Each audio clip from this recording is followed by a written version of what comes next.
Welcome back to Taylor Talks. I am Brad, co-host and co-founder of OMJ Clothing. Today, we're going to talk about something we are very fond of here at OMJ, obviously. I'm pointing to our whiskey bar behind me for those listening that cannot see. And we're going to talk about whiskey, our love for it, and why it has become so popular, the story behind whiskey and bourbon hunting stories. We'll go over plenty of those, I'm sure. The panel today are Mount Rushmore of bourbon, and of course some great brands to look out for. So today I am here to my right with co-host of Taylor Talks, Will Jones. Hello, guys. And then we have a very special guest today, a dear friend, dubbed by the Financial Times, Mr. Trey Wade, is a prolific collector of American whiskey and an up-and-coming spirit savant. He is also the head of consumer experience for Coors Spirits Company, which that is an extension of Blue Run. So for those that may know Blue Run. And just a dear friend who has taught me probably 90% of what I know about whiskey and bourbon. You're too kind. and on all things. And is also responsible for probably 90% of the whiskey and bourbon that we have in our store. So he is our friend. You cannot have him. No, I'm just kidding. The one thing I love about Trey is he is so kind and explaining whiskey to everybody, and is not at all snooty about it, even though he knows more than anybody I've met. So, Mr. Trey Wade. Thank you, guys. Super excited to be here. This is one of my favorite places ever to just hang out. I'm guilty of maybe sneaking away for lunch breaks here and having a pour with the guys on Fridays. So I'm super excited. Well, first off, I'm super proud of you guys for getting this launched. I think it's a great place to showcase some of the expertise that surrounds and ties itself to what you guys do, and that's fashionable lifestyles. So thanks for having me. Super excited. Absolutely. Always welcome. Yeah. We always love when we see Trey walking up.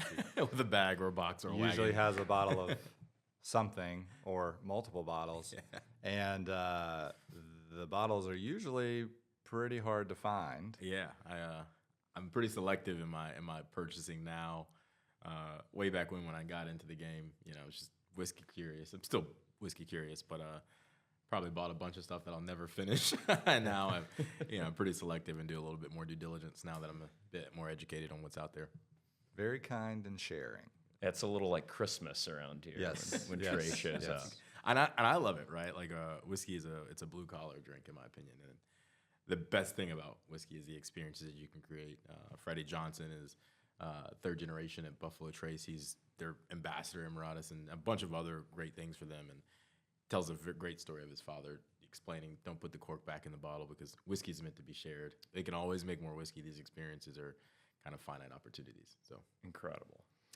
I think, too, before we get into it, but one thing that I think has drawn so many people to it in the past, 10, 15 years is that community aspect to it. yeah, It's something for everybody. I call it the great equalizer. Kind of like the Masters, Oh, yeah. You have these things that are across all blue collar, white collar. You don't have to be of substantial means. If you're a little bit resourceful, you can hunt and find these great bottles and be the envy of your friend group. Oh yeah. And then share. And it's also meant to be shared. And another interesting thing, I'm sure this is not the hard and fast rule, but there's not a huge I guess the intoxication is not a spirit that's relying on intoxication as, like you think of tequila, you're taking shots of tequila. Correct. Vodka. It's much more of a social beverage, in my opinion. And it's one of those spirits that you slow down. I have this philosophy. There's two reasons people drink. You either drink to taste or you drink to feel. You drink your unaged, clear spirits to feel, right? If you drink to feel, you'll never taste. If you drink to taste, you'll usually never feel, or you'll eventually feel, excuse me.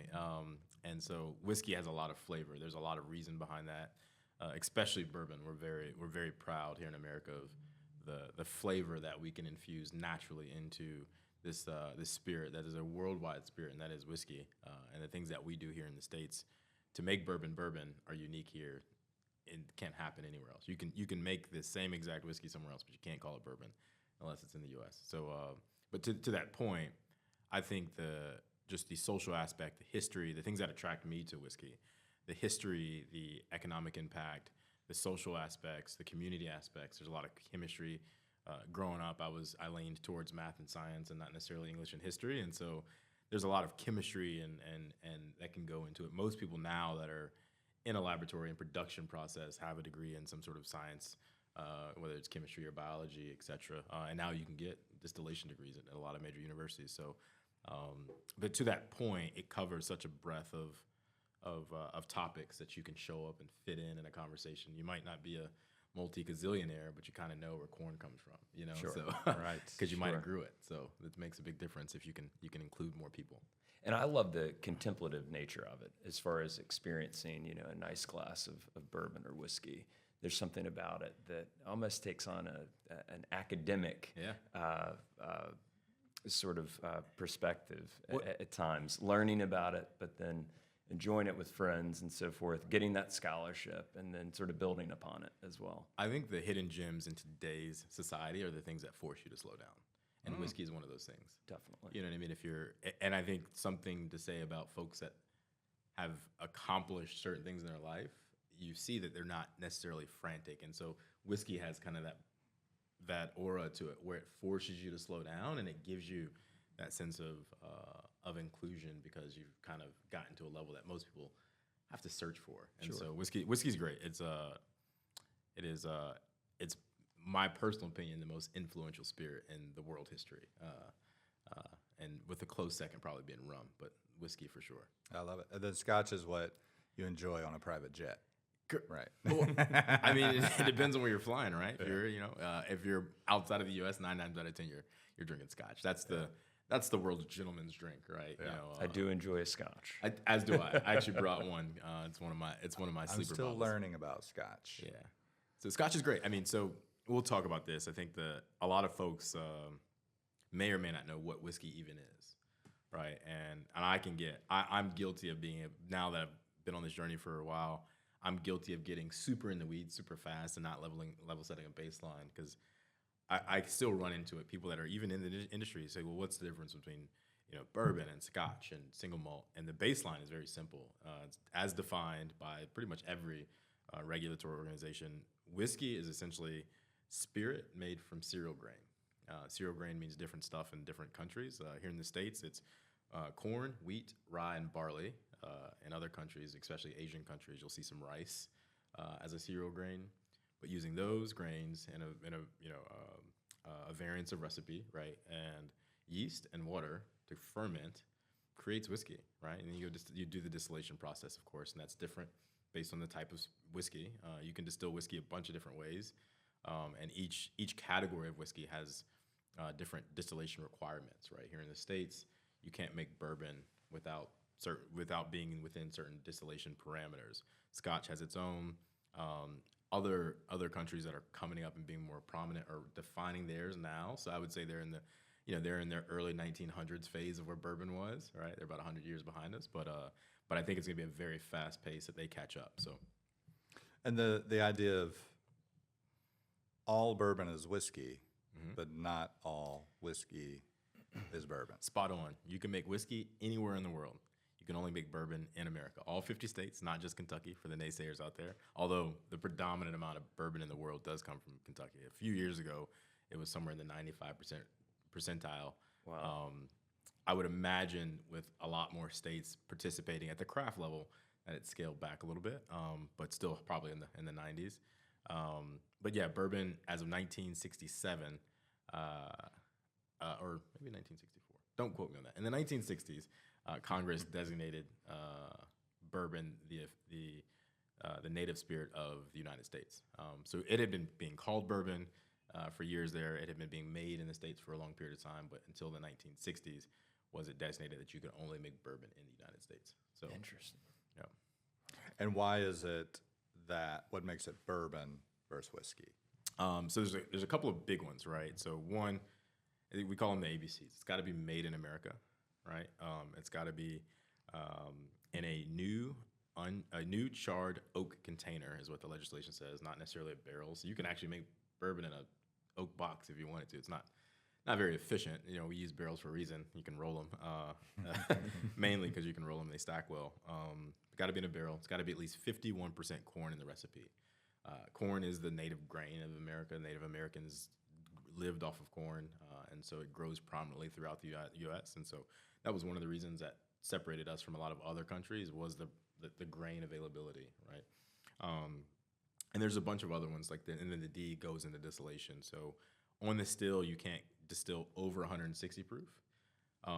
And so for folks that don't have an understanding of kind of how that works, so if you make your mash, which is effectively your distiller's beer, which is taking those grains that I just mentioned, so it's got to be at least 51% corn, and then the remaining 49% could be a combination of what other cereal grains you like. You can't put grapes in there and call it bourbon.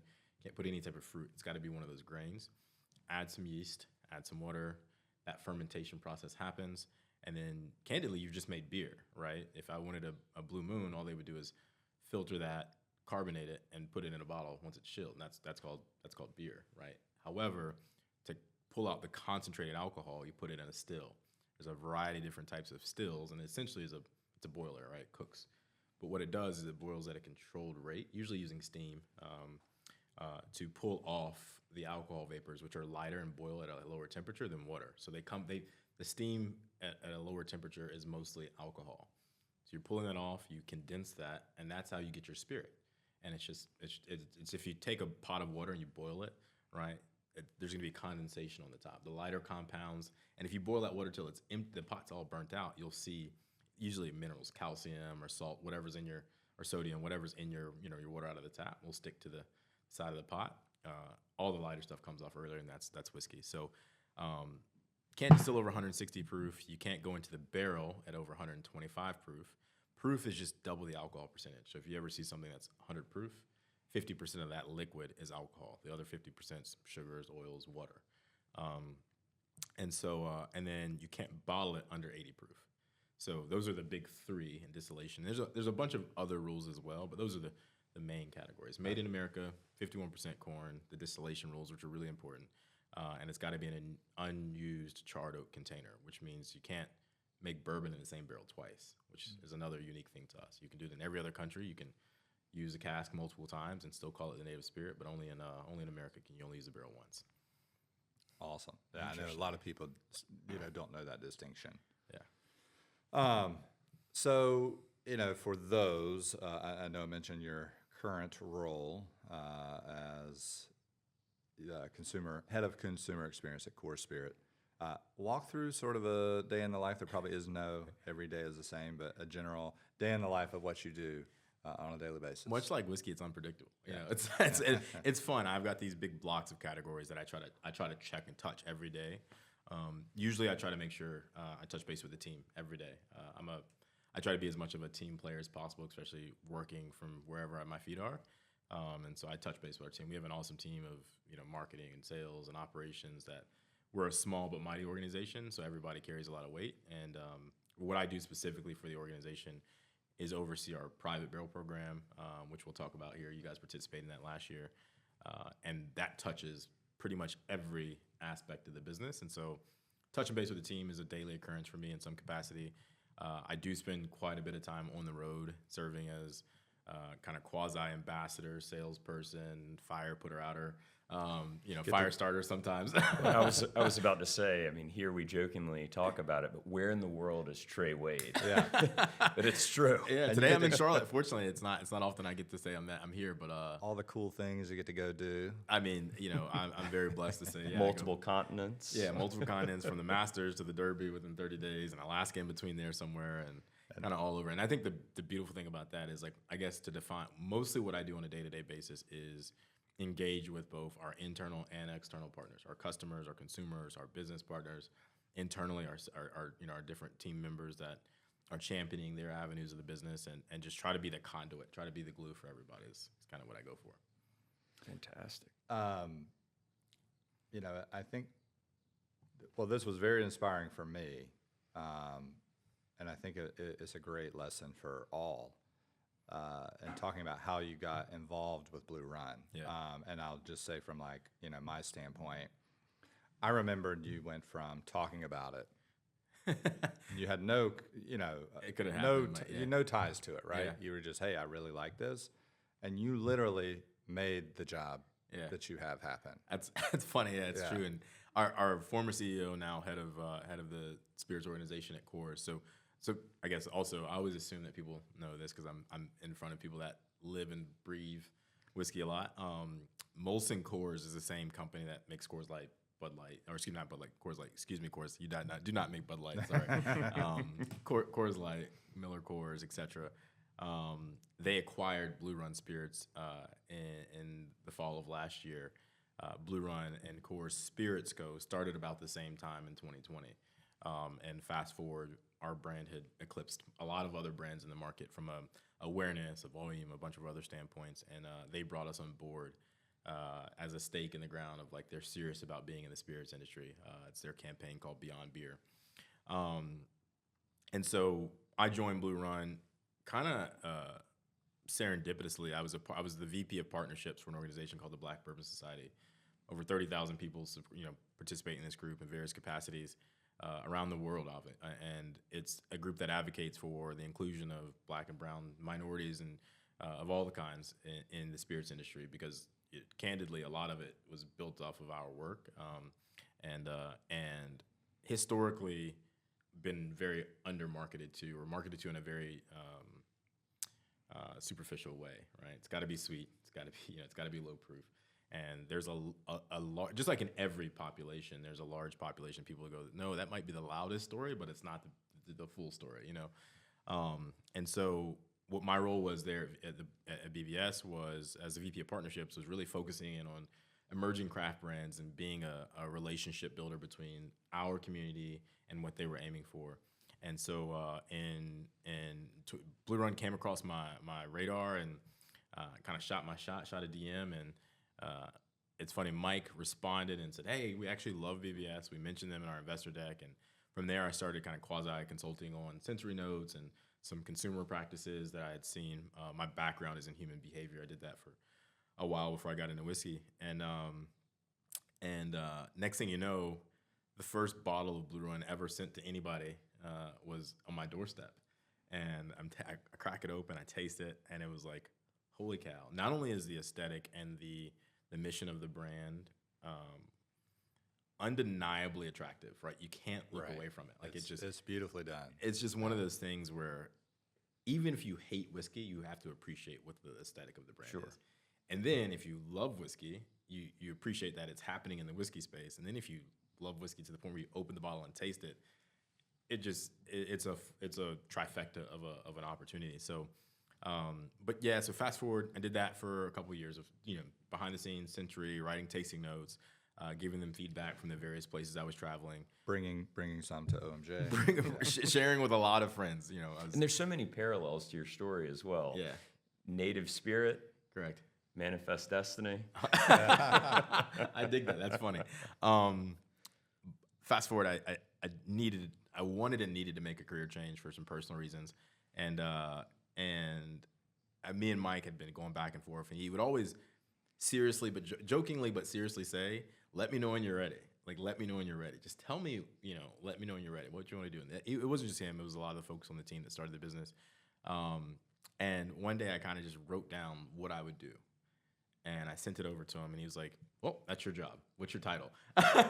And so, yeah, I wrote my job description. I said, hey, here's what I would do for the brand, and here's what it costs, and here's what it would generate. And he goes, well, when do you start? And so it was a really cool opportunity after 2.5 years of nurturing that relationship authentically and just being somebody who genuinely cared about everything that our brand now is and was doing. To your point, I shot my shot. You know what I mean? And it worked. It's very inspiring. There's not many people that I want to bring that up because we have a lot of people that we come across, and I even can get a little bit ranty and preachy on this. People expect things instant gratification these days, and I think it's a great lesson in if you really are passionate about something and you put in the time and effort, you didn't go to him and say, "Oh, this bottle is beautiful and I want to work for you." Yeah, you should hire me because Yeah. I'm the person you should hire. Because I wrote you, no, you were like, "Hey, I really like this and I want to tell everybody about it." Yeah. And, as we grow this relationship. And so it was done the right way over time. Yep. And you created this job, this amazing job. Yeah. For If this, it sucks, it's my fault. Well, no. That's what I said. I wrote but my, a wrote my job description, multi-million-dollar bourbon brand. Yeah. It's And massive. now, kind of multi-billion-dollar Billion organization. dollar. Yeah. Unreal. and employee number 8 and sub 10. sub Yeah. 10. Yeah. And you created that. So that's amazing. You also, obviously, we'll get into in a second, you were very qualified for this role. So, I drank a lot. Yeah. yes. But before we get into that, a little bit about Blue Run. Tell a little bit about what they're doing, what they're building. Yeah, we currently. can't. It's not a very old brand, right? Like I said, we're talking 2019, 2020. This thing emerged, and the founders that came together, very established professionals in other careers. You got executives at Nike and prolific fundraisers, and the first director level employee for Facebook, who then worked for the NSA and a bunch of other stuff. And they came together, and they were intelligent and apt enough to realize that no matter how successful we were in these other industries, we don't know the bourbon industry. And so one of our co-founders, Jesse McKnight, who is from Georgetown, Kentucky, where our namesake comes from, he had done some business with Jim Rutledge in the past.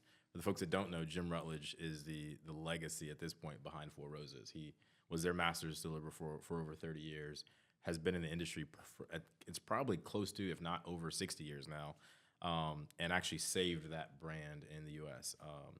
Jesse, the founders and Jesse, they called Jim and said, "Hey, Jim, we've got this idea. Here's what the business plan looks like, the outlay, all that stuff. What do you think about making some whiskey for us and helping us find some more whiskey?" And Jim is tinkering in the garage at the time, and then gets silent, and they think he hung up. But he was excited because he had been at home and had been working for a while because he'd retired by choice. And he goes, "You know what? I'd love to make some whiskey for you." And so these guys came together early on. They brought on folks like Peggy No, and in a minor capacity myself, a guy named Sammy Halpern, whose family's in the wine brokerage and distribution business. So a lot of folks who had hands in the spirits business to coach them as they knew business. They knew fundraising, they knew business structure, they knew marketing, they knew a lot of those things outside of the category. And so it was this really cool marriage of innovation versus or not versus, but innovation and tradition coming together.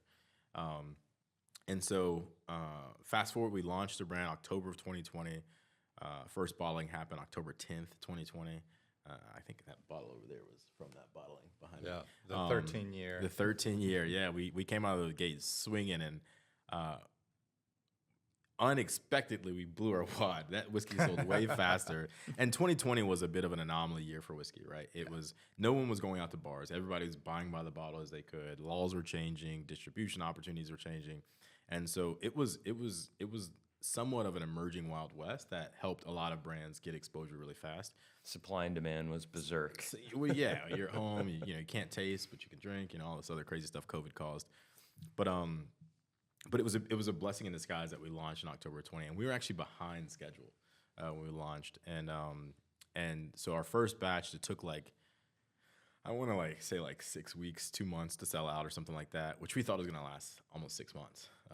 And then fast forward, we did another batch that winter, same liquid, blended differently, 13 years, released that in December, and it sold out in less than 6 days. So we saw this exponential catapult. We took a little bit of time to say, okay, well, how do we do this next? Because we're candidly running out of liquid.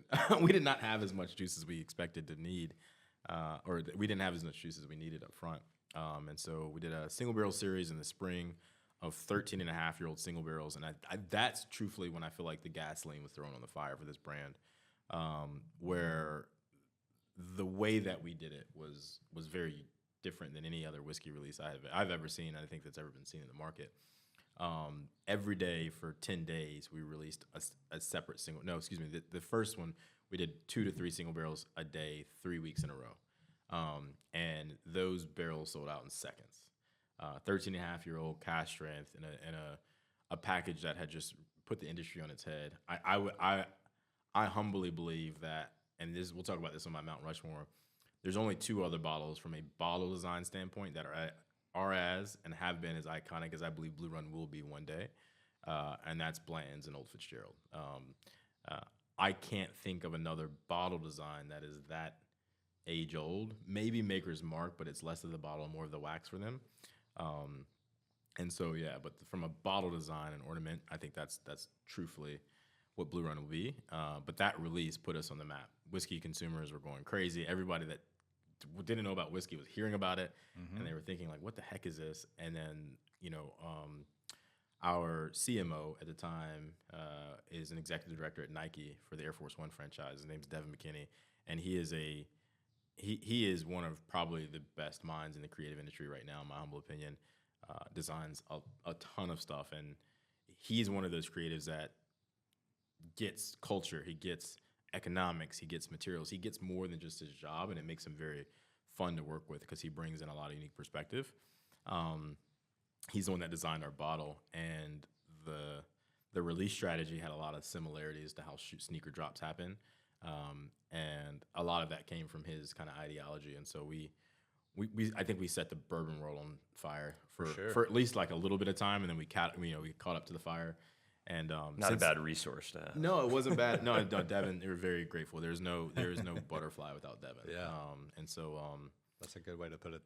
It was like a sneaker launch. Yeah, and you had to get it. There was so many times I tried, and it was sold virtually out. lining up because everything was online at this time before COVID was over. And I think the metrics were crazy for one of our releases that I did that December called 12 Days of Bourbon. We had like 4,000 people clicking for 1,800 or 180 bottles, excuse me.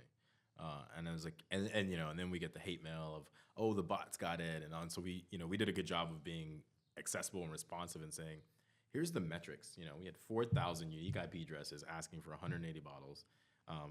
No one got duplicates. Every single person has a legit mailing address, and there's all unique mailing addresses. So unless somebody's got multiple residents and try to game the system, which it happens, you can't control that. 180 unique buyers got that bottle, right? And I don't know how to do it even any better than that. Yeah, and so it was great. Sure. So yeah, and then fast forward. 3 years later, we get acquired by this multi-billion-dollar organization, Molson Coors, and now we're in this evolution, right? It's funny. I feel like we're going from the caterpillar that we were, big fat juicy caterpillar. We're in the cocoon, and once we nail and massage out kind of how we go forward as a not scrappy startup, we're gonna be a big butterfly for a long time. Yes, I love it. Well put. Tell us a little bit about the Whiskey Den, and hopefully we can grab a picture from you so we can put up as well. 100%, I'll share one. But Trey has probably one of the. I know you will say that you don't, but from my standpoint, the coolest whiskey collection. He has a room in his house, floor-to-ceiling shelving, beautifully lit, beautifully organized, I think. Sometimes, at least when I take pictures, it is. It's probably chaos right now. It's amazing. And there are other, anytime somebody who comes in who appreciates bourbon, they always get out their phone and show me, and I love that, and it's great. But, they're like lined up on their table or on their fireplace, and I'm like, if you have a wife, she hates you. They're taking up a guest room, perhaps. Yeah. But the best collection that I've ever seen, and again, I'm sure you would be humble and say that's not the case. And then you share so much of that collection. Yeah. It's amazing. Tell us a little bit about the Whiskey Den. Yeah, it's my little secret space. That's not so secret. It's my little home oasis. I got into whiskey being whiskey curious, right? Like most consumers do, and I'll tell more about that story. But the Whiskey Den for me is an opportunity to come home and just explore. And it didn't start like that. So I moved from Chicago to Charlotte in 2015. I probably had 75 bottles of whiskey, a spirit, because some of it wasn't whiskey at the time. Then I built a house in 2017. By the time I built that house, probably had 150 bottles, so doubled over 2 years, which is still a lot, right? That's a ton of whiskey. by the time I sold that house in 2021, I had like 790 bottles, I think was the amount of whiskey I had to pack up to get out of there. I just finished updating my inventory. I now have just shy of 2,200 bottles in my collection of not just whiskey. About 1,600 bottles of that is whiskey, and then the rest is rum and tequila and agave. But it is a culmination of just being curious and, obviously, I can't express this enough. I'll say this. This is kind of like my AA for whiskey collectors. Be financially and fiscally responsible. Just like any other hobby, this is something that could put you in a bad spot. And not just from consumption, but accumulation as well. So I have a piece of money every piece of income. I have a percentage that I always commit to my hobbies, right? And whiskey is usually where that goes. So, and it's just if you budget for it, you can be really fiscal about it, and then be savvy, right? I always do some research. Google is a great thing. You can find out what stuff costs and should cost online pretty easily. But for me, it's just a byproduct of being curious, traveling a lot, bringing stuff home, trading whiskey, and trying to genuinely find like the most unique things that I can enjoy and share with others. I don't buy to collect per se. It does accumulate, and therefore I now have a large collection. But I truthfully buy to consume and enjoy and share with others, create memories. And so, yeah, I mean, the way it's organized really is two parts. One by kind of distillery or family distilleries, or, I've got kind of all the Kentucky stuff in one place and all the Scotch in another place, a bunch of heritage bottles, Jack Daniels all in one place. But when I built that shelving, so bought the house in 21 and the complete renovation of the home, it's an older home, and that was the first room that got finished. We didn't have toilets in the house, and I put my whiskey but in. Of course. But the whiskey den was Priorities. Yeah, the shelving was built. I was halfway through painting it, and we didn't have toilets, and so that was pretty funny. But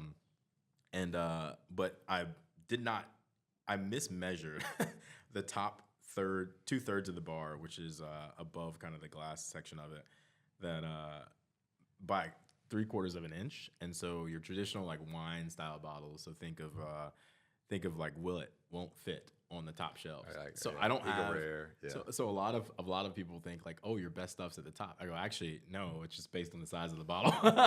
So I've got some 21-year-old Willet that's like tucked away on the bottom shelf behind 6 bottles because it's come in later. So, but yeah, it's a great place to hang out and bring people to, and it's always fun. It's almost like having your kid and taking them to a big candy store or a museum or amusement park, and people's eyes just light up. And for the first 35, 45 minutes, there's just this timidness of like, what can I touch and can I taste what, if you're in my home, if you've made it through the threshold of my door, you're probably friend and not foe. And so everything is fair game. There's, I always, if it's not open, please do ask. If it's not open, it's probably because I just haven't gotten to it. But yeah, it's just a really liquid great library. Space. It is a liquid library. I can't take that. A good friend of mine, Anthony Riccardi, has the Bourbon Whiskey Library. Great friend, phenomenal collection, true steward of the spirit. So the Whiskey Den is my little oasis. Nice. So cool. I think this probably goes into whiskey hunting. Oh yeah, I think a big piece of the fun of whiskey and bourbon is the hunt for it. Oh yeah, and finding it. it. So yeah, I would love to hear some. So I have two perspectives on this. I have what the people love to hear, and then like my truth. I'll start with my truth. My truth is I like to discover whiskey more than I hunt whiskey, and what I mean by that, there's your lineup of bottles that if you're getting into the game. And back in the day, I used to hunt. My philosophy's evolved.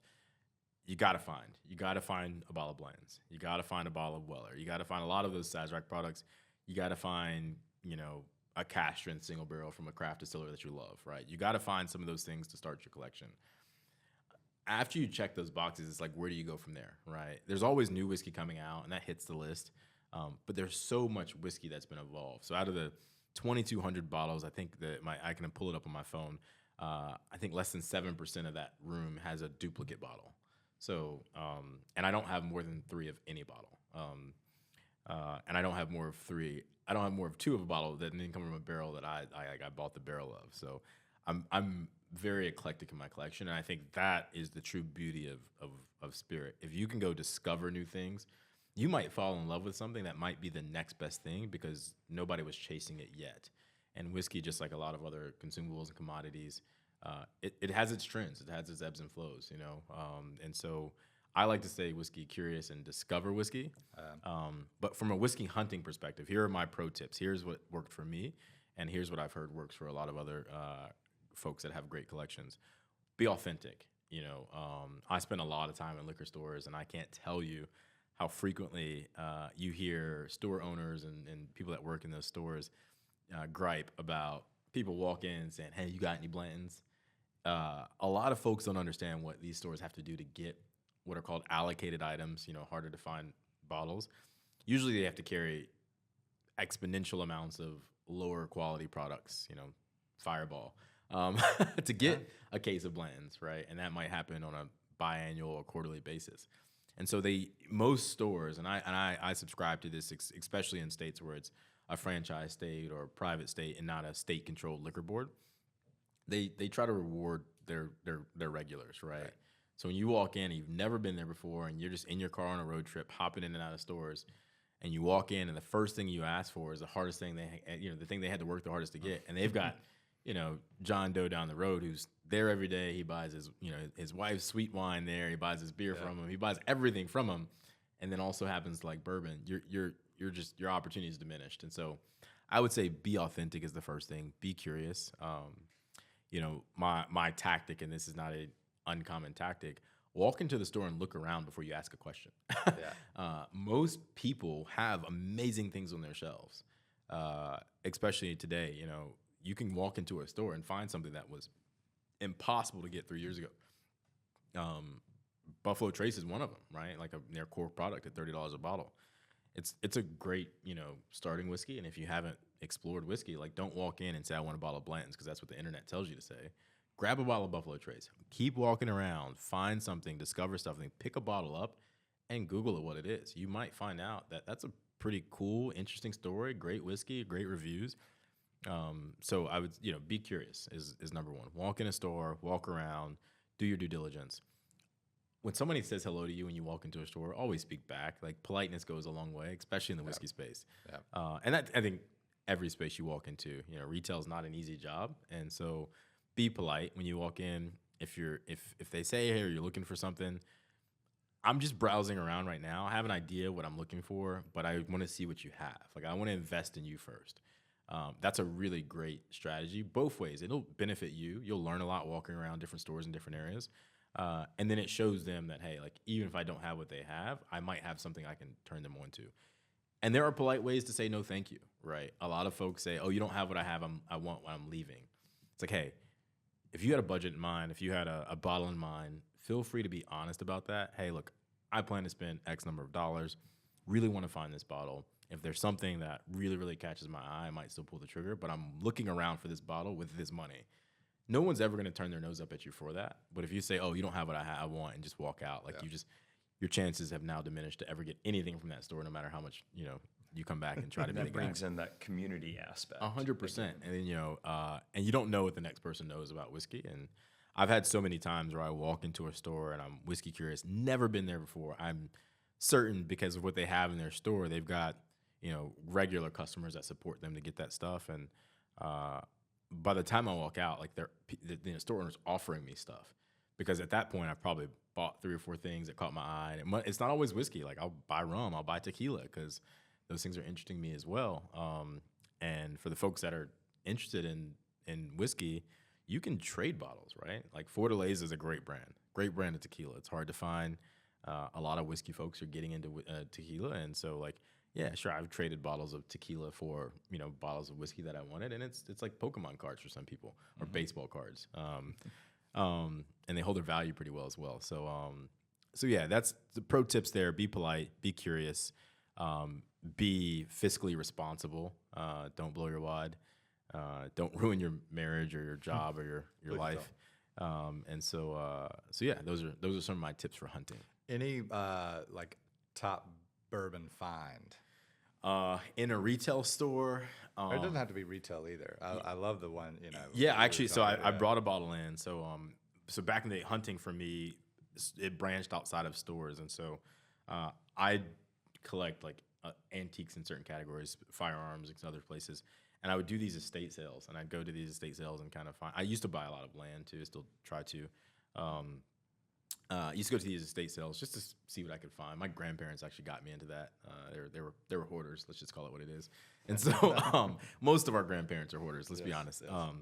But we'd go to these estate sales and we'd see stuff. And oftentimes you'll find empty old bottles of wine and cognac and sometimes whiskey, and they'll usually be in a milk carton in a closet or in a kitchen cabinet or something like that. And so I was at an estate sale in South Carolina. And this was 2013, 2014 timeframe. And just kind of bopping around and looking in stuff. Usually, some estate sales are different. Some they have lots. Some they let you walk in and you just can't take anything out. You see something, you bring it up to the front, and you tell them you want to buy it if it's not priced already. And found this crate of old decanters. So decanters were super popular in like the 60s, 70s, 80s. And that was a downturn time for whiskey. So brands were putting their product in these really ornate, glass and ceramic decanters.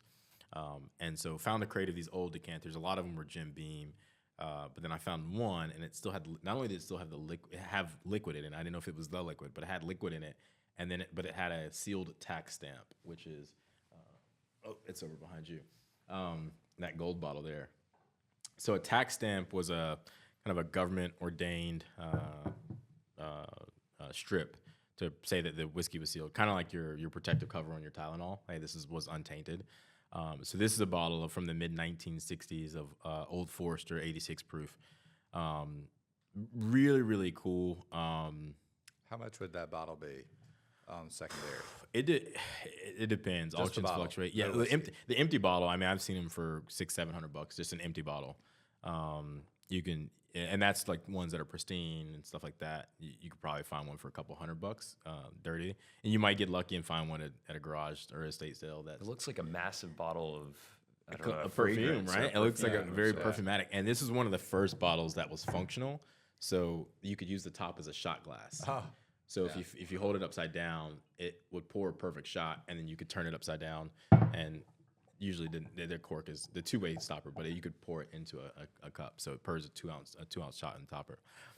So very, very cool. So it did have a tax stamp and it was sealed because back in the day a lot of these decanters had lead in them.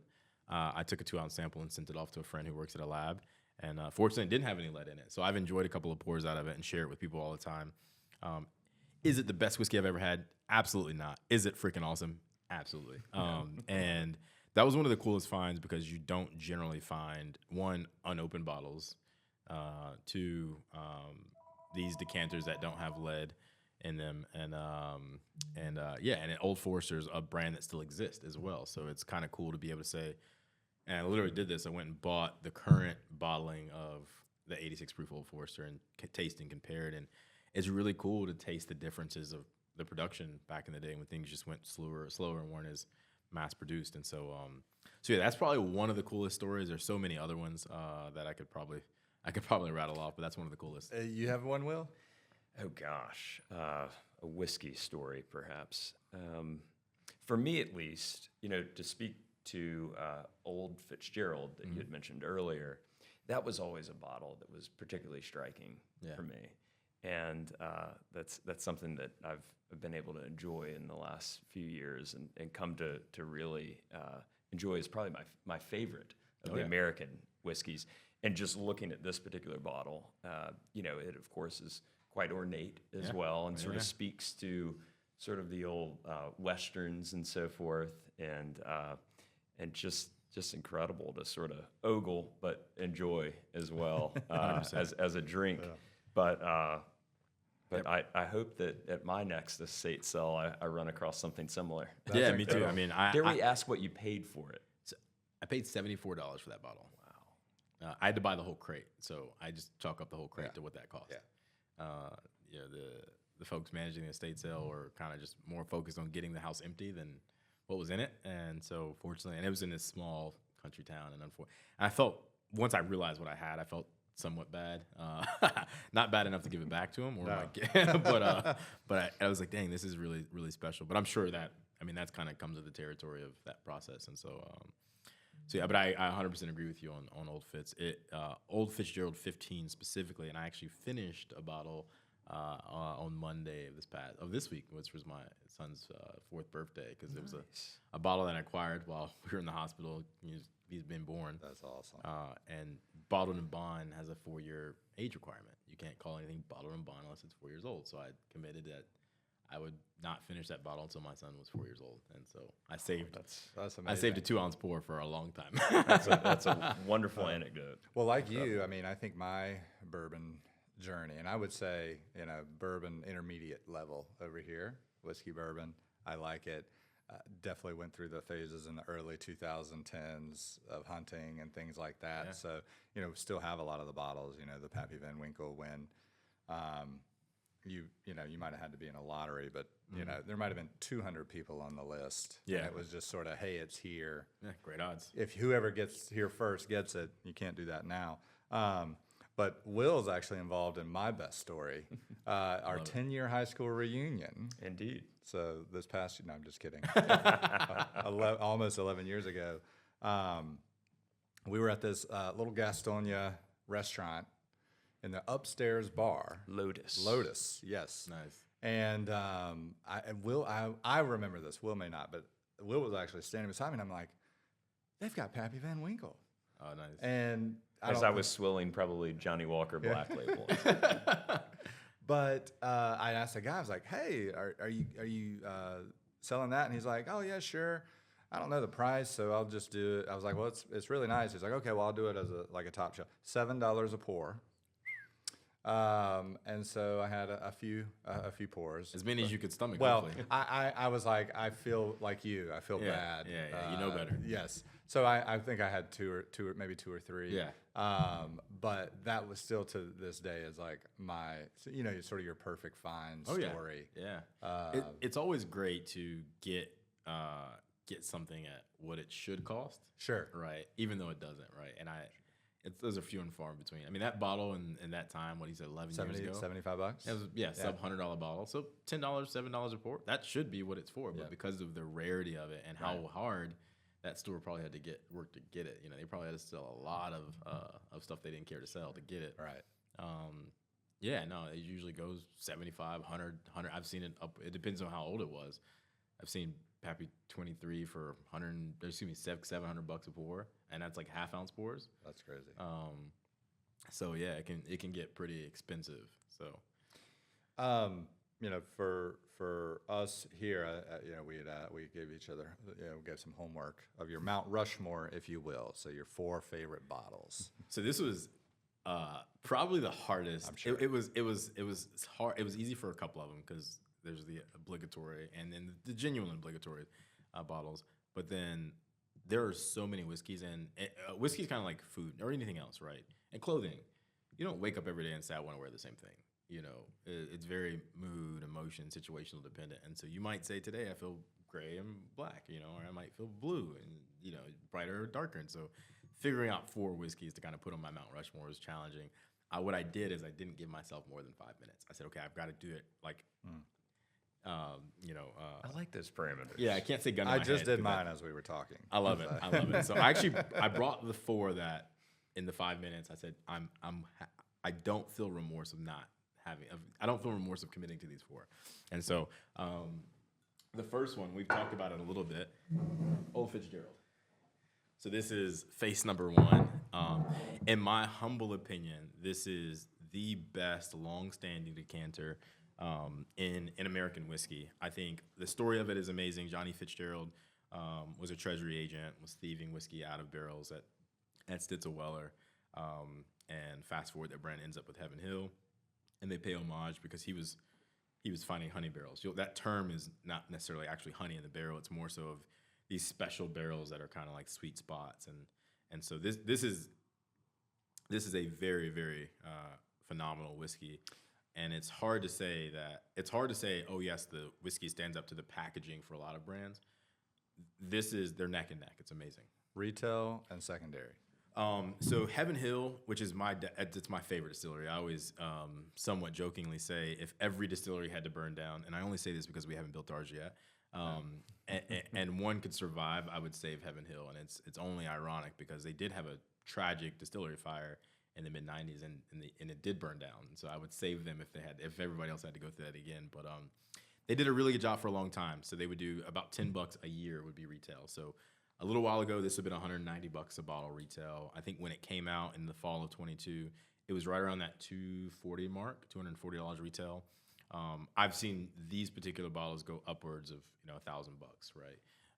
It all depends. Like I said, whiskey fluctuates, and so if the demand's higher, the price is higher, type thing. Usually, once you see these old Fitzgeralds that are over the 15, 16-year mark, their price is a little bit higher, even though some of the 8-year, 10-year that have come out are phenomenal. And a little rumor has it is they're coming out with a mainstay Old Fitzgerald that's age dated at 7 years, and so I'm excited for that. In a different shaped bottle, but yes, this is face number one on Mount Rushmore, Old Fitzgerald.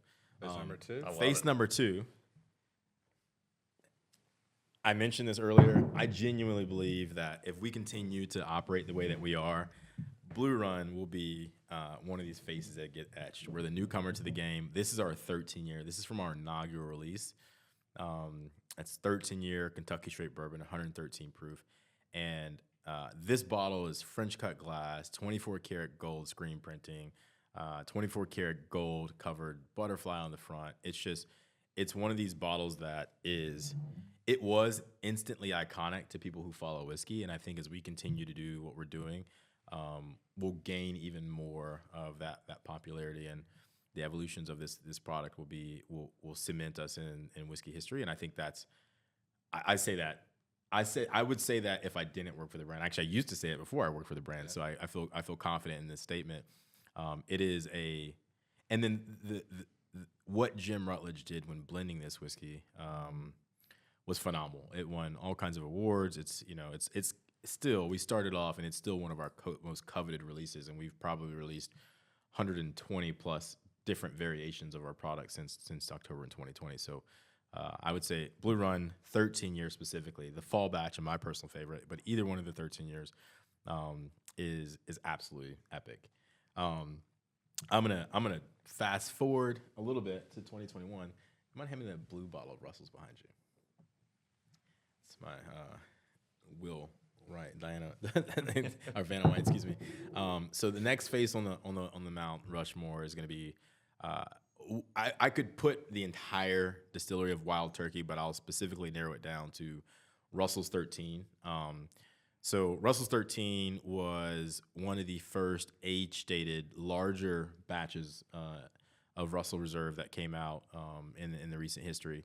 This was released in 2021, and it was actually blended by a gal named Shaylin Gammon. Now, that name is extremely important. Do not forget it if you're in the world of spirits.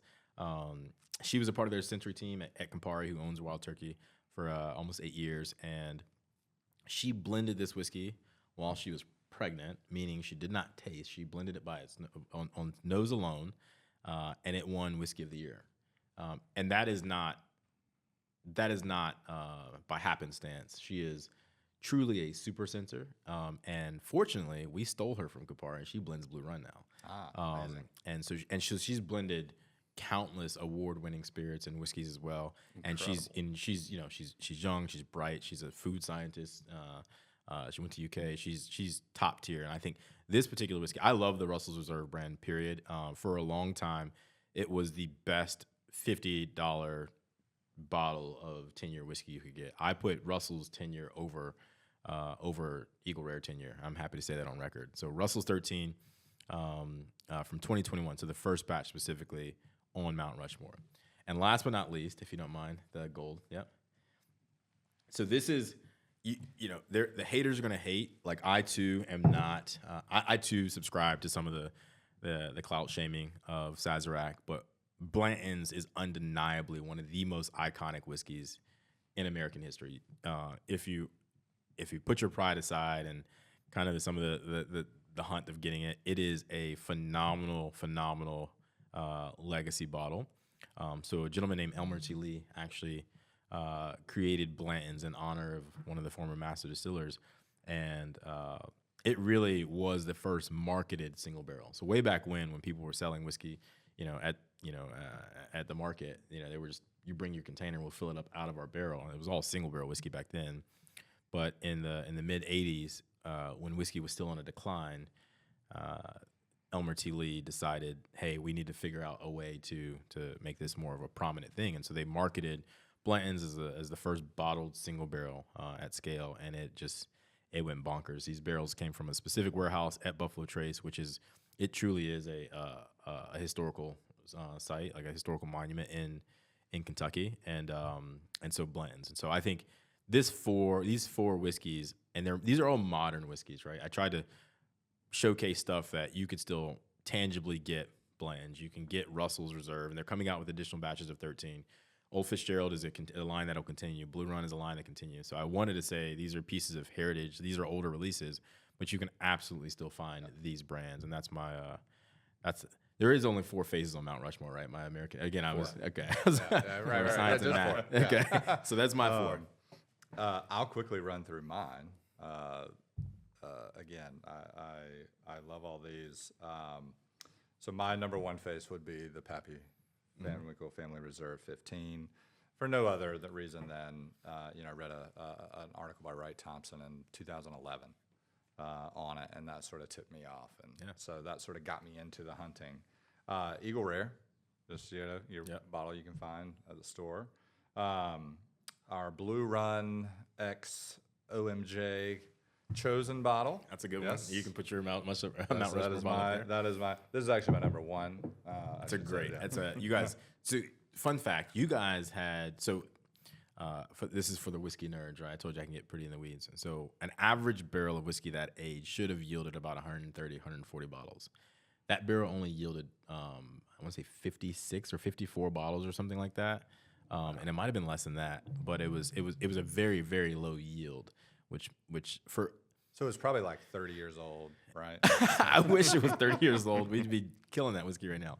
But it's super cool because one, kind of what happens is that whiskey concentrates in that barrel, so you get a lot of concentrated flavors. But it just makes it that much more sought after because everyone else is walking around. They got out of their barrel 125, 130 plus bottles, and I think there's really only like 40 of those available to the market. Right. So it's really, and it candidly was one of my favorite single barrels of last year out of the 100 or so I did. Yeah, we love it, and thank you so much again, Trey, for hooking us up with that. My final would be just Noah's Mill.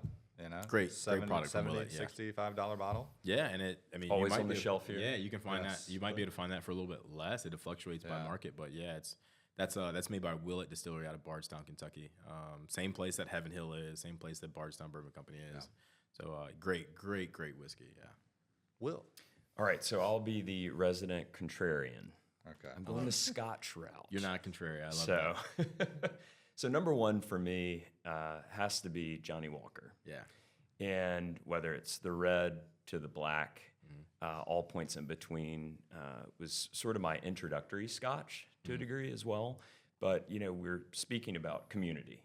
And I was lucky enough to share a bottle of Johnny Walker Black Label with my now mother-in-law the first time we ever met. That's and very so cool. I love that. we've since bonded over our love of Scotch, and so that's just a nice sort of memory that I nostalgia carry and build upon as well. Yeah. So anytime we're together, we'll trade notes and so forth, which is quite nice. Number 2 for me, and I'm going to steal one of yours, Old Fitzgerald. I'd be remiss if I didn't say that my brother-in-law is quite the connoisseur as well, and is hopefully listening. Yeah.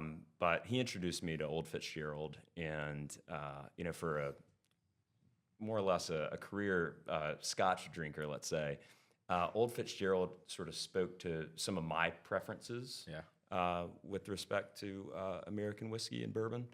And so it's just been, a phenomenal choice and such a beautiful bottle as well. Definitely iconic, a perfume-esque bottle at that. Number 3, I'm going single malt.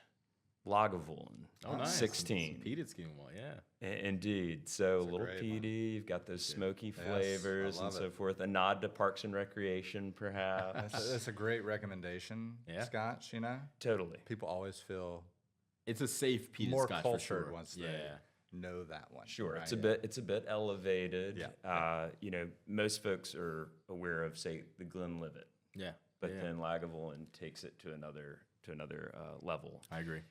Number 4 for me, I'm going Nika Coffee Grain.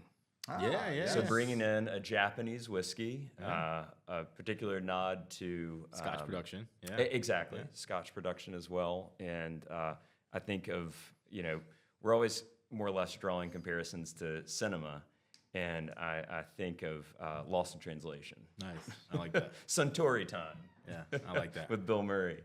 So, but just an incredible spirit as well. Yeah. So those are my 4, my Mount Rushmore.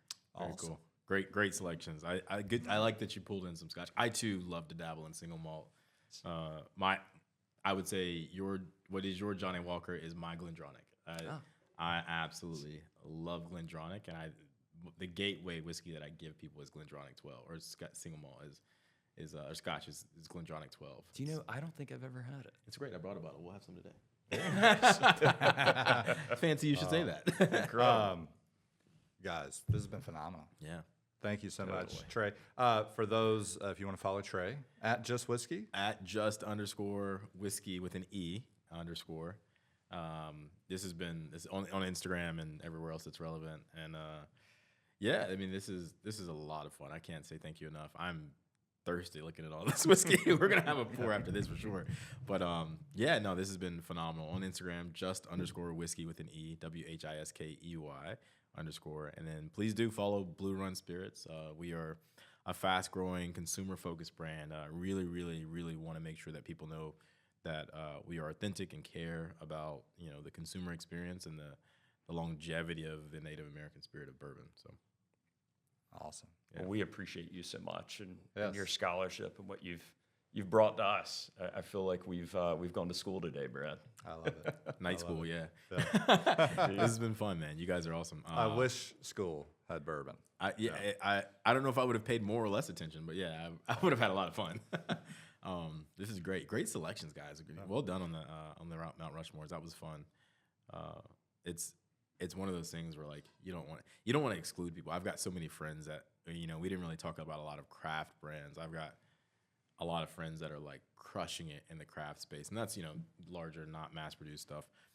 Brands like Pinhook and Rare Character and Penelope, and like there's just so many of brands that are like right now just crushing it and doing the right things as it relates to American whiskey. And Oaklore here. Oaklore, in here in North Charlotte. Carolina. Yeah. Shout out to those guys. They did one of the OMJ Whiskey Club events recently, and the quality of their whiskey at the scale that they are right now, it makes me so excited. Them and Broad Branch, I think, in North Carolina are two great representations of what can happen with craft whiskey, especially coming out. Did you guys know Statesville, North Carolina used to have more distilleries per capita than anywhere else in the United States Wow.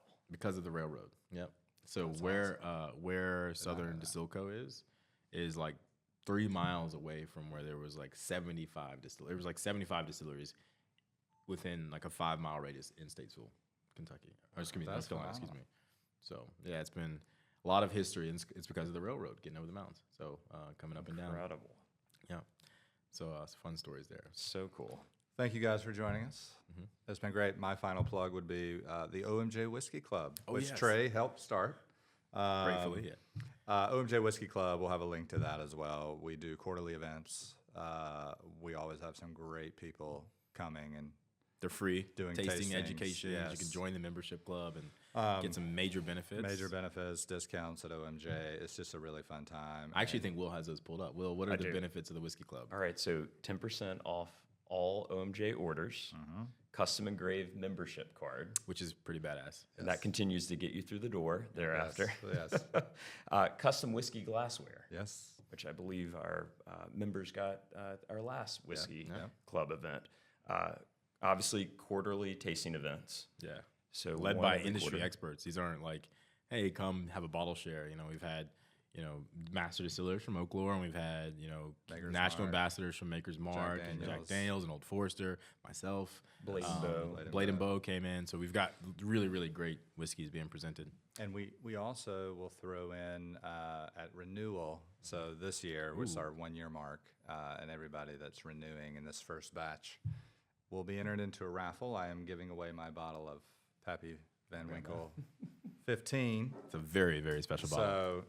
So nobody's ever given this stuff away, but we are. If you're part of the whiskey club, that's just a perk. We're that magnanimous, right? Yeah. Yes. Yeah. So anyway, thank you all. Thank you all for listening, joining, watching, and thank you, Trey. Of course. Thank you, Trey. Yeah. Thanks, guys. Cheers, guys.